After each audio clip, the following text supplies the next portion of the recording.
Welcome back to Comicstorian Gaming, where I, Benny, also known as Eligible Monster, like to go over some of the plots to some of my favorite video games with you guys, allowing you to catch up with the story, the game, and the plot so that you can go into the sequel. Last of Us 2 is breaking sales charts across the world. It's got so many viewers on Twitch. Everyone is trying to get on board with this, but I've run into quite a few people who are like, hey, it looks good, but I don't know what happened in Last of Us 1. I didn't actually play the original. So I'm here to fill you in on the overall plot to Last of Us 1. Let's get right into it, and if you enjoy this type of content, let me know in the comments down below what other games you want me to cover. It's 2013. On the night of Joel's birthday, he is asleep in his home in the suburbs. His daughter awakens, eager to give her father his birthday gift. Yet the world has quickly descended into chaos overnight. Strange infected have gone insane, attacking all of those around them. Joel and Sarah have quickly escaped their home, aided by Joel's brother Tommy. And as they make their way through the suburbs, they narrowly avoided the mass of death and destruction that has swept through the city. Tommy attempts to hold off the infected, giving Joel and Sarah time to escape. And as they make their way to the outskirts, they are stopped by an armed soldier. The soldier opens fire, throwing Joel and Sarah down a small hill. And as the soldier attempts to shoot Joel, Tommy arrives and shoots the soldier in the head. Saved, Joel moves to get Sarah, but he discovers that his daughter was fatally wounded by the soldier's first burst of gunfire. He cries as his daughter dies in his arms. Now, 20 years later, Joel lives in the Boston quarantine zone, where he works beyond the tyrannical law as a smuggler, alongside his partner Tess. Recently, the two have had some shipments of firearms stolen from them, and they're headed out to regain their merchandise. When they find the gangster, they discover that he has sold their guns to the Fireflies, a group of rebels.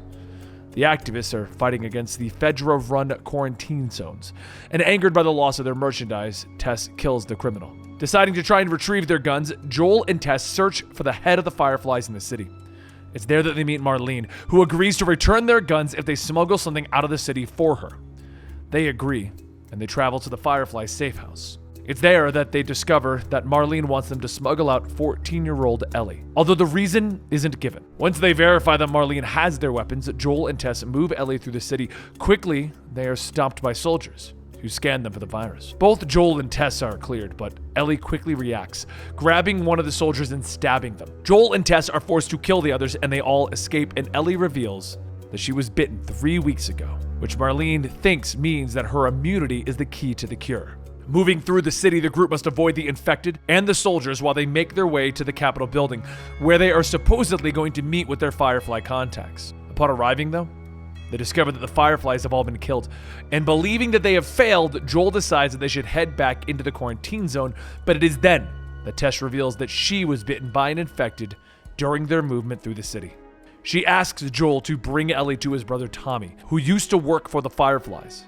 They discover that the Fedra soldiers have quickly approached the Capitol building, and Tess stays behind to hold them off. Joel and Ellie make their way through the building, avoiding the soldiers and the infected, and eventually, the two manage to escape, but Joel decides that they need to head to the old friend of his named Bill. This individual might be able to provide them with a vehicle that they can use. Moving through the heavily infected area, the two meet Bill, who provides them with a truck. Heading off on the road, the two are attacked by a group of bandits in Pittsburgh, who destroy the truck. Sneaking and fighting their way through the city, Joel and Ellie eventually meet two brothers who are also on the run. But when they're all confronted, both Sam and Henry abandon Joel and Ellie. As they try to escape the city, Joel and Ellie are hounded by the bandits who have a working Humvee, and eventually they come to the edge of a destroyed bridge. And knowing that Ellie can't swim, Joel orders her not to jump. The young woman doesn't listen, leaping into the waters far below, and having no choice, Joel angrily follows her. And in the surging waters, Joel manages to save Ellie from drowning, but he hits his head on a rock and he's knocked unconscious. Joel awakens on the shore, and he discovers that he was saved by Sam and Henry. Though he is angry about being abandoned earlier, Ellie convinces Joel to forgive them since they did pull him out of the water. So the group begins to travel together again, making their way through another suburb. And amongst the homes, they're attacked by another group of bandits, ones who have them pinned down by sniper fire. Sneaking amongst those houses, Joel manages to kill the bandits. But the noise attracts a horde of infected, and the group are forced to fend them off. Joel covers the other three with a sniper rifle as they attempt to flee.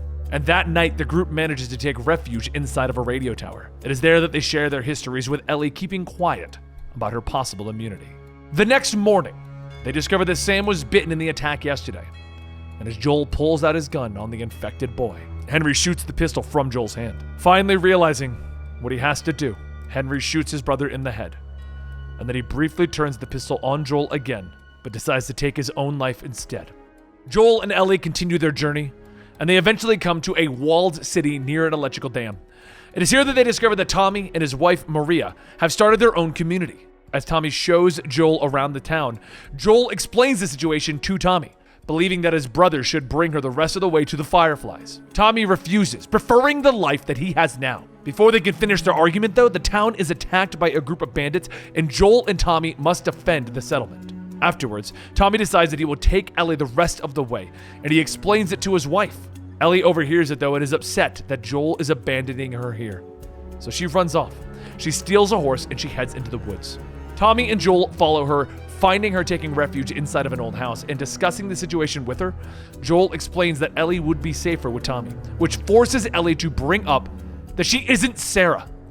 Angered by the mention of his dead daughter, Joel tells Ellie that she isn't his daughter, and he isn't her father. The conversation is cut short, though, as more bandits arrive, and Joel and Ellie and Tommy are forced to fight their way to freedom. Riding back to the settlement, Joel changes his mind, telling Ellie that he will continue the journey with her, and the two head to the University of Colorado, where they discover that the Firefly base, it's been abandoned. However, they also learn that the Fireflies have moved to St. Mary's Hospital. More bandits move in, and while they try to escape, Joel is pushed off of a railing and falls 2 stories, impaling himself on a jagged piece of metal. Severely wounded and struggling to walk, Ellie is forced to defend them against the continued attacks by the bandits as they slowly make their way back to the horse. They manage to escape, but Joel has lost too much blood, and he eventually slips from the horse, falling to the ground unconscious. But Joel has lost too much blood, eventually slipping from the horse, falling to the ground unconscious. Ellie begins to panic, and a small amount of time passes. Winter begins to set in, and Ellie sets out into the woods to hunt rabbits. She begins to hunt a buck, managing to hit it with 2 arrows and following its blood trail. After the animal dies from its wounds, Ellie is approached by 2 men, David and James. The men seem nice enough, and they offer to trade Ellie some supplies for a bit of deer meat. Eagerly, she asks David if they have any antibiotics, and they inform her that they do, and James leaves to get the medicine. While they're alone, David seems overly nice, asking Ellie many questions about herself and where she came from. Not trusting his overly nice nature, Ellie refuses to tell him anything, going as far as to take away his rifle to protect herself, and eventually the 2 hear the approaching infected, who have been drawn by the scent of blood. They fend off the group, finally killing the last one, and David eventually tells Ellie that the group of bandits that attacked Joel and Ellie at the university were actually a part of his group. James returns, and Ellie realizes that she is outnumbered, but David tells James to give her the antibiotics and let her go. With the medicine, she returns to the abandoned home where she has been living with an ailing Joel, and she gives Joel the antibiotics. She prays that the medicine will work, and she falls asleep. She awakens to discover that David and his men have followed her. She tries to lead them away from Joel, riding her horse at top speed, but the animal is shot and killed, and Ellie is quickly captured by David, who knocks her out. Waking up, Ellie discovers that she is in a cage, and she quickly discovers that David and his men are actually cannibals. David tries once more to befriend her, but Ellie fends him off, breaking his hand when she tries to grab the keys to the cage. Back at the abandoned house, Joel awakens as the medicine begins to take effect. He quickly discovers the rest of David's men and he kills them, trying to find what happened to Ellie. Capturing 2 of the bandits, he tortures them, gaining the location of David's house. And after learning what he needs to know, Joel kills them both and sets out to rescue Ellie. At the resort that serves as David's base, Ellie is awakened by James, who drags her out and puts her on a butcher table. Ellie struggles, though, managing to bite David in the scuffle. She reveals to them she is infected, leaving both men stunned. And using this moment, she grabs James's butcher knife, stabbing James in the neck. She manages to escape David, making her way outside into the cold, and David's men begin to search for her, with Ellie finding herself trapped inside of a restaurant. She is attacked by David once more, and the building begins to catch fire. So Ellie manages to sneak up behind David, stabbing him with her knife. Before she can escape, though, the 2 are knocked unconscious. Outside in the snowstorm, Joel has arrived at the resort, and he's begun to fight against David's men. He sees the building is burning around him, and he begins to head in that direction. And as Ellie begins to stir, she sees David's machete fallen beneath a nearby table. While they struggle, Ellie manages to grab the blade and begins to violently hack David to death. Joel arrives, pulling her off the dead man and consoling her while she cries in his arms. It is now springtime, with Joel and Ellie having traveled for almost a year. In the distance, they see the hospital that might be the new base of the Fireflies. Ellie has been distanced since her ordeal back at the resort, with Joel trying to gently coax her back to her old self. As they arrive at the abandoned bus station, they see a herd of giraffe moving through the hospital grounds. And the two take a brief moment of peace, watching the gentle animals and petting the one that wanders a little too close.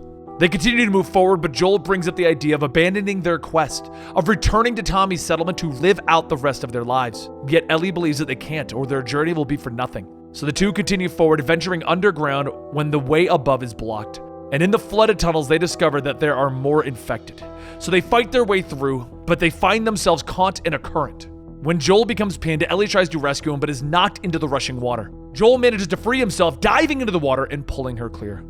Dragged to the shore, Joel tries to give mouth-to-mouth to the non-breathing Ellie, but he's interrupted when a Firefly patrol arrives, ordering him to show his hands. He ignores them, trying to save Ellie, and one of the men steps up, knocking him out with his weapon.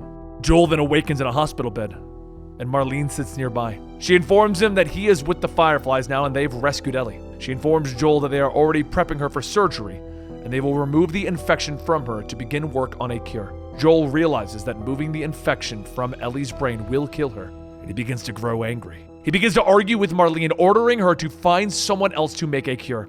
Informing him that they have no choice, Marlene orders one of the Fireflies to lock Joel up and kill him if he tries to escape. He manages to kill that Firefly. Learning where Ellie is, he rushes to get his equipment back, and he begins to fight his way through the hospital, killing Firefly soldiers who try to stop him. He finds Ellie in the surgery room where the doctor tries to stop him, wielding a scalpel. And seeing what they're about to do, Joel pulls out his pistol, shooting the doctor and the two nurses. He pulls Ellie free, carrying her to the elevators, heading to the garage. And at the bottom floor, he encounters Marlene again, who is now aiming a pistol at him. She tries to reason with him. She tells him that Ellie would want them to make the vaccine, that using her, they can fix the world. He ponders for a moment, just a moment, and Marlene lowers her weapon, telling him that he can do the right thing. We then cut to later. Joel's driving away from the hospital, and he looks in the backseat to where Ellie slowly begins to stir.